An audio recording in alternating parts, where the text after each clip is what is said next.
Alright, so let's do a little map demo here. So we're going to do this Gorge, Monster Variety, EE, LA Weakness, Turbo, Double Boss. Pretty easy. But we can showcase this build's movement, its power and motion. It's pretty high DPS in general.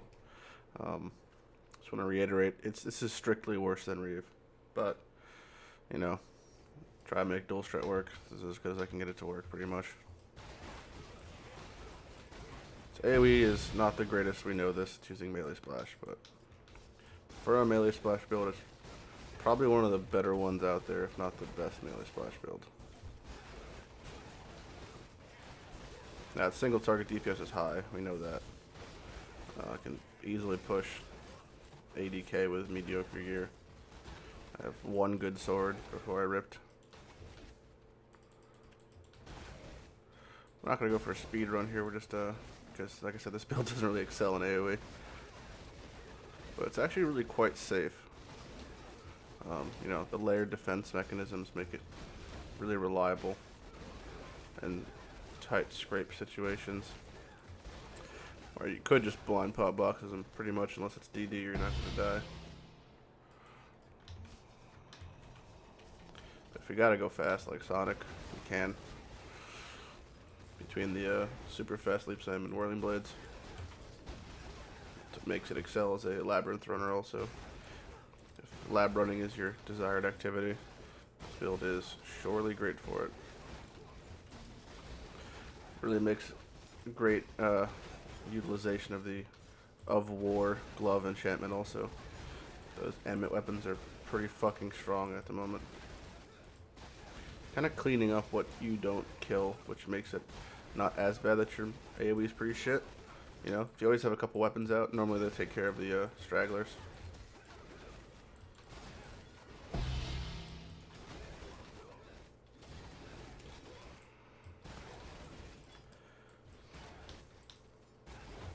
And because of the super high attack speed, you're never stuck in positioning. A big problem that a lot of multi-strike builds has is they'll be stuck in position too long and then they can't avoid a large telegraph move such as, you know, Vol Smash or something like that if their attacks are taking a second to cast. Oh, here's Void Spawn. Well, let's see what happens against this. It's Neem, which will be a trivial fight since he's perma-blinded. Didn't even hit me once. Yep. That's pretty average.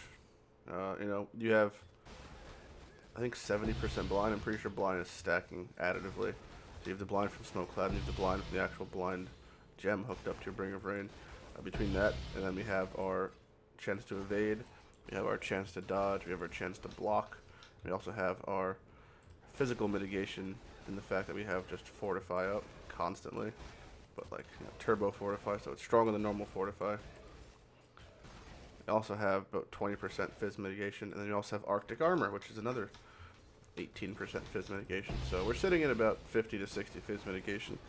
On top of all this, with relatively little armor, mostly from AA and Champions Fortify.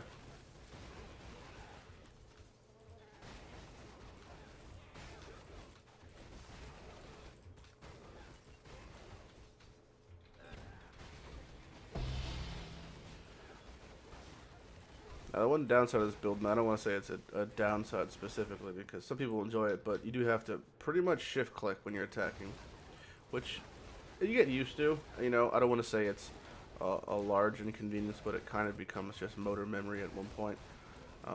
You could try attacking, like I'm going to start attacking right now without holding shift, and it just becomes very kind of hard to control your character. It's very sporadic, its movement, because it's not tampered by you shift clicking. But at the end of the day, this build's very the survivability of this build is pretty fucking high regardless, so it's not a huge deal either way.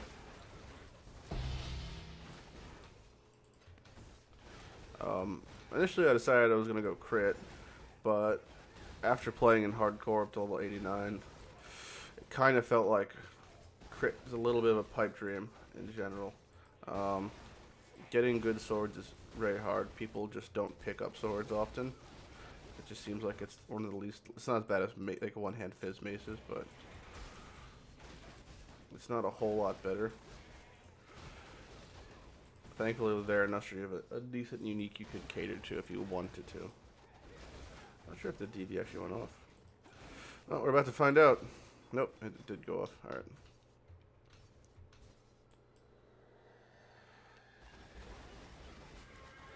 Bing, bang, boom. But yeah, it's actually quite really happy how the build turned out, and because of the tree and because of the weapon types, you could pretty much sub in. Oh, there we go. That's a resplendent chest. With T2 lightning res. This is why we ID blue Val Regalia's people, because pretty much no matter what I craft, this is gonna be at least 500 ES with decent suffix. A little life lesson for you kids out there. Always ID blue Val Regalias. Same thing with Huber circlets, same thing with titanium shields, same thing with Sork boots, same thing with Sork gloves. Always ID blue yes gear. It's essentially like you're getting a free alteration.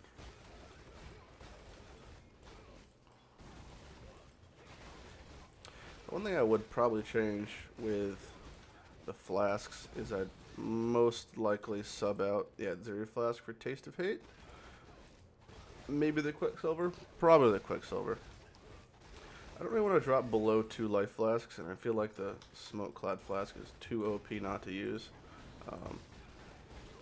Maybe that's just me. I do like having the Quicksilver though. It's a nice DPS boost, but I'm pretty sure that's the one. I think I dropped the Quicksilver.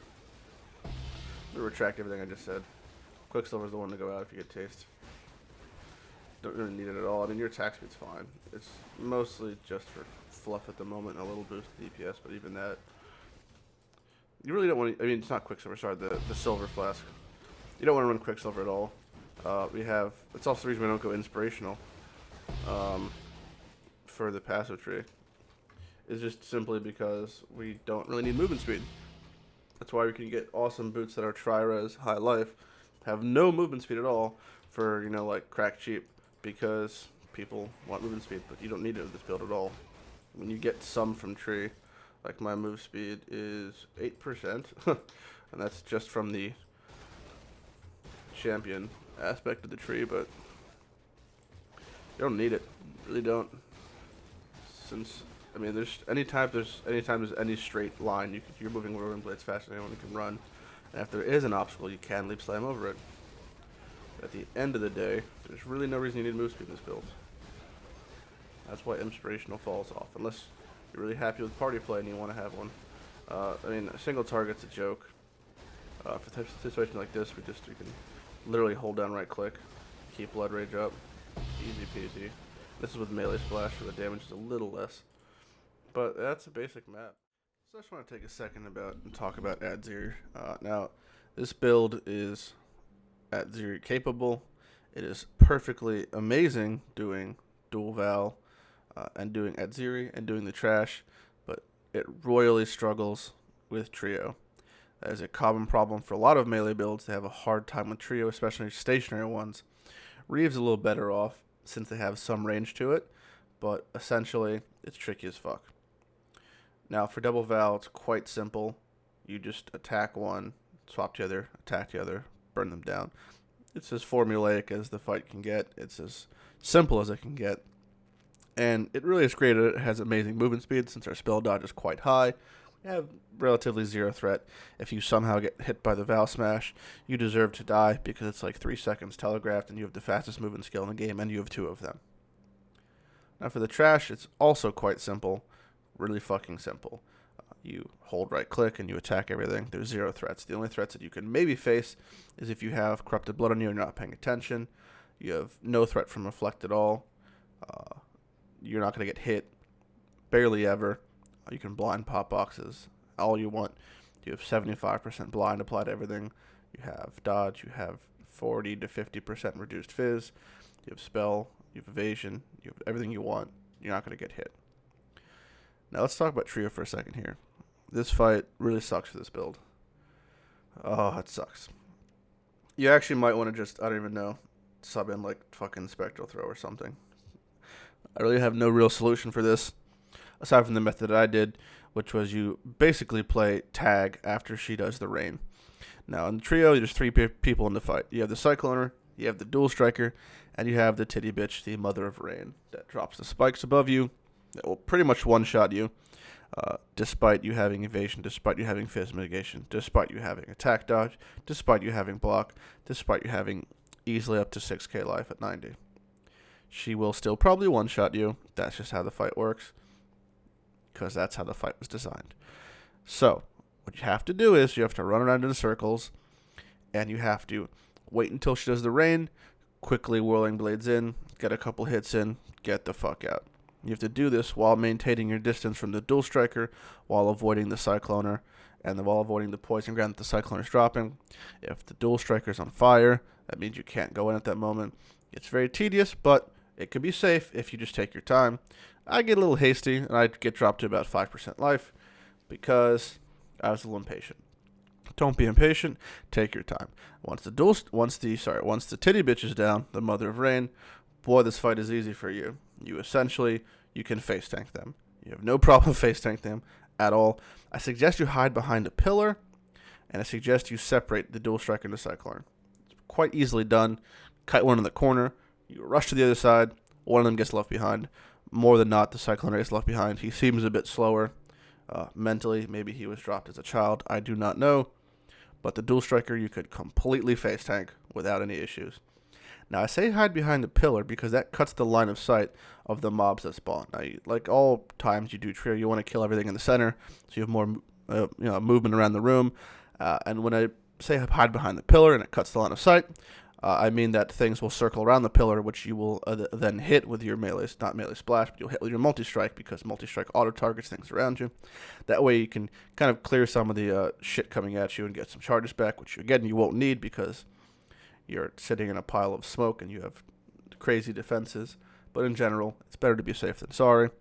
And for the Cycloner, you wait till he spins, you stand on top of him so you're not standing in bullshit, and you face tank him away. He's going to miss you 75% of the time, and then you'll block, and then you'll dodge, and then you'll evade, and you'll phase mitigation. If he hits you, you have a Staunching Flask. Use them wisely. Take off your 8 stacks of your Corrupting Blood. The fight's a joke after that.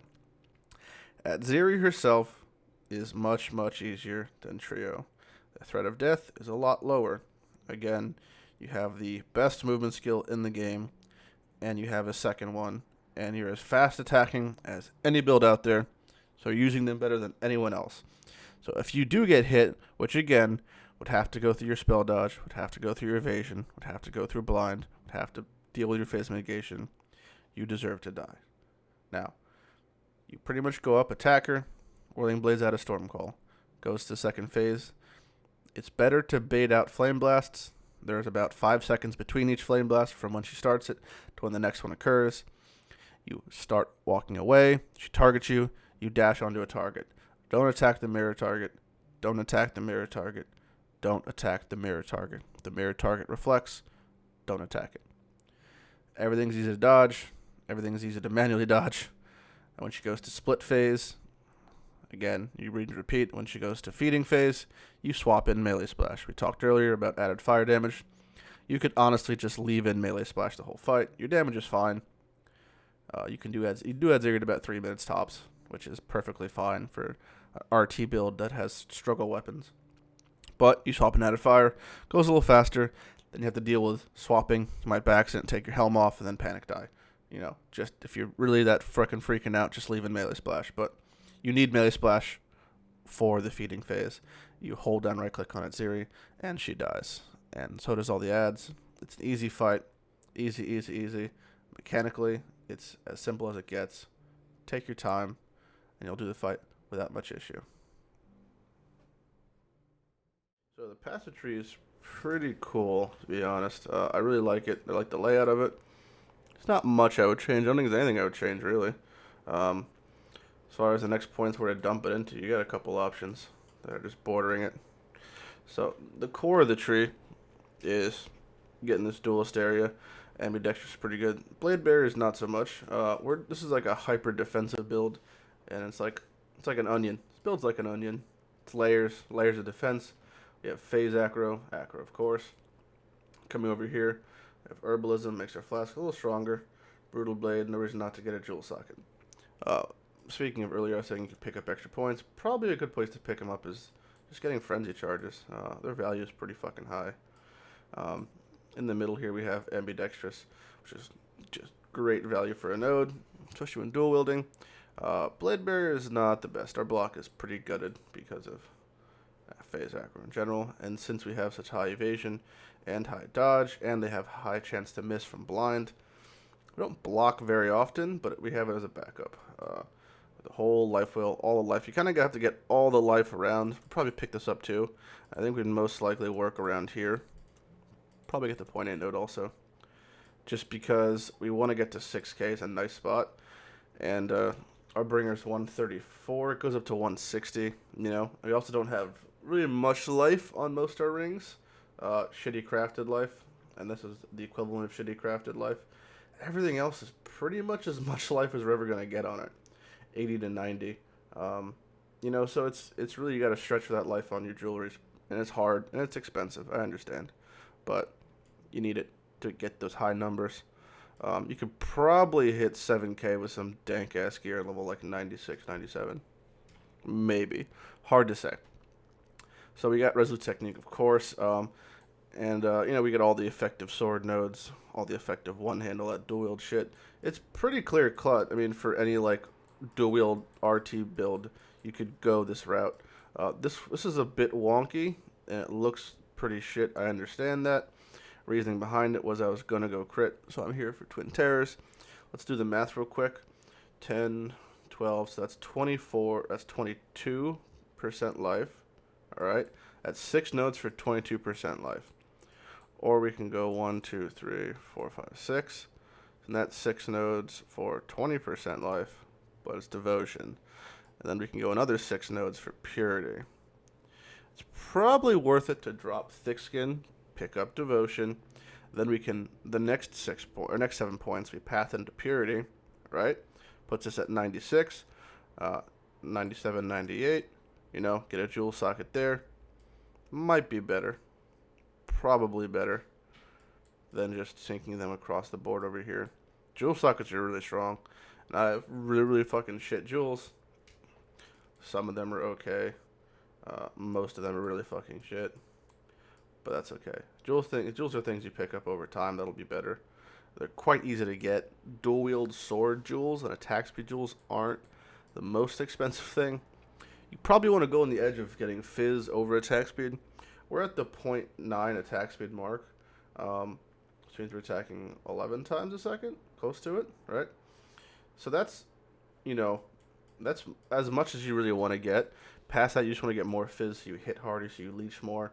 Otherwise, we're kind of, you know, killing our life a little bit here. We're in the negative when we're attacking with Blood Rage up. You know, everything is linked to blood magic, so it costs a lot because it is a 7 link.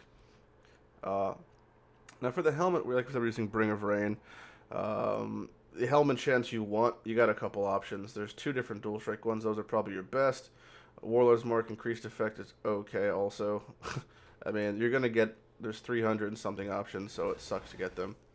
Boot Enchant, this is probably the best one in my opinion. We don't, 5% chance to dodge a spell if you've taken spell damage recently. Recently is in the past 4 seconds. So if you've been hit in the past 4 seconds by a spell, you now have 5% chance to dodge. That's pretty good overall. This is actually really integral to the build.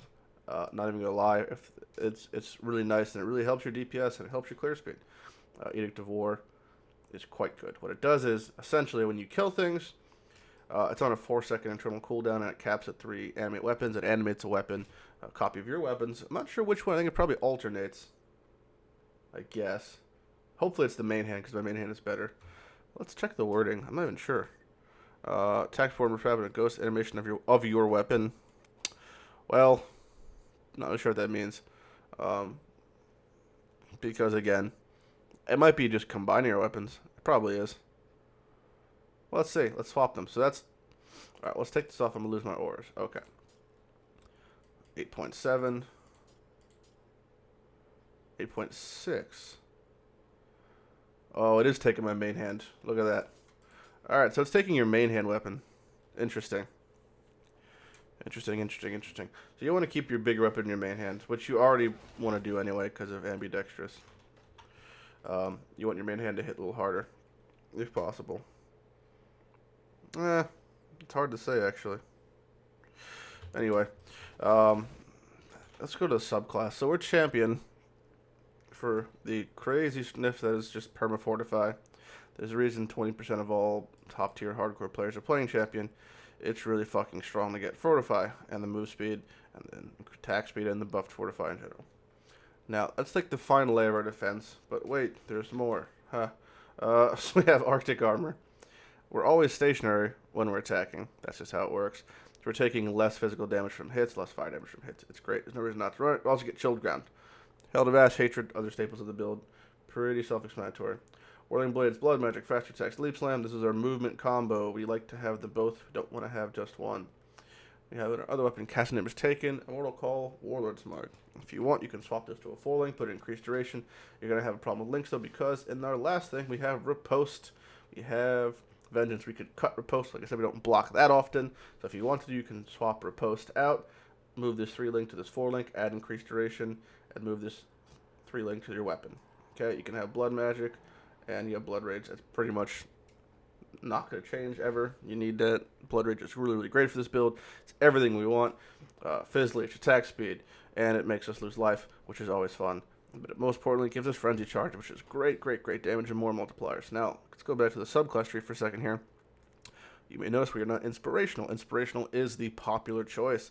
Sadly, we do not need movement speed. Like I said, it's effectively a dead stat for us. We don't want to be moving like a slug, but 8% movement speed is fine. We don't, as long as we're not negative, that's okay. First to strike, first to fall is a lot better. When not on low life means we're above 33% life, which is pretty much always, and for some reason we drop below 33% life, we lose all status effect elements, which means if we had ignited for some reason by some crazy effect, it would save our ass. If we were shocked, it would save our ass. For frozen, it removes the frozen, and we're okay.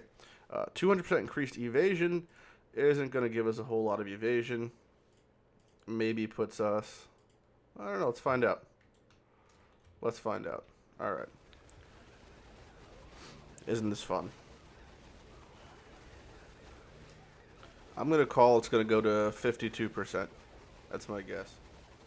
We're getting there. 3, 2... 36%. That's a lot less than I thought.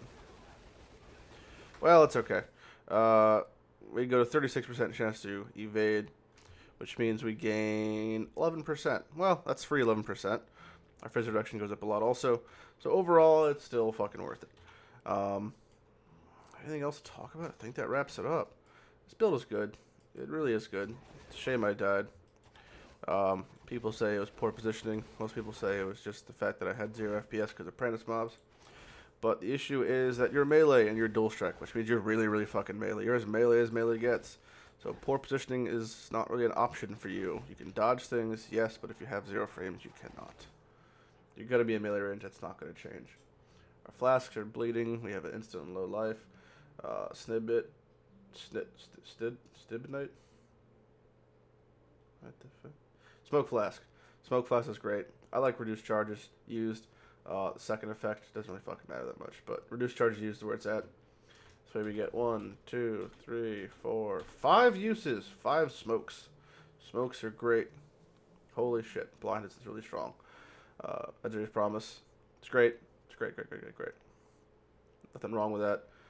Again, the Onslaught is pretty good. Gives us, you know, some niche damage here. Makes us actually move faster because our attack speed goes up. Our attack speed goes from 0.63 to my flask that charges to 0.58. So it's effectively better than Quicksilver Flask because it's affecting your movement skill and the time that you're between movements. But overall, again, Taste of Fate is probably better. I mean, it's definitely better, but they're expensive. This build doesn't cost a lot. Bring of Rain, that's basically it. Weapons are expensive. Swords are not cheap. But, you know, a sword like this cost me a couple chaos, maybe 5 to 10. And this one is really nice. This is really fucking nice. This is Tyrannical Flaring. This is very expensive. It was a couple Exalted. And I got this and they ripped it like 2 hours later. Sad face. A good thing to do, I just like to add, you may notice I'm wearing a chest. You can technically wear a chest if you put it on before you put on BoR. It gives you 0 stats, hence the red outline. But you should level gems. Of the gems you can level, you have to level something that is most likely dex or strength related that benefits off of going 21-0. For example, caustic ring. I have 1, 2, 3, 4, 5, 6, 7, 8, 9 caustic rings. I suggest if you're playing this build or a similar build, you do something like this. It's free money. When they flip 20-0, you can either vow them all and pray for 21, sell them for Exalted, or you could just sell them 21-0 for like 20 chaos each easy. So that's free 90 chaos you can be making just by hitting like level 90 pretty much. That about wraps it up. This is it for your Dualstriker layered defense onion build. I actually enjoyed it a lot. I'm sad it died, but hence the no microtransactions, because when you die, you don't deserve MTXs. I'm at Lighty. Oh, almost forgot. How can I forget? How can I? I'm so naive. Our dank chest. Resplendent of lightning. We hit just stun recovery. Boy, did I get excited. Because that 16, that would have been Seraphim's. Holy shit. Let's see how high it goes. I'm curious now. What do we got? What do we got? Oh, I can go higher than that. Oh, I can go higher than that. Do I have any fucking whetstones? Oh, yeah, I do. Is it 580? Ooh, boy, 588. Free 588 chest. Because I decided I wanted to ID it. You should ID chest at home, too. Because that's T1 flat, T2 lightning. If that was fucking hybrid, goddamn, this thing would be high. I'm at Lighty, and have a nice day.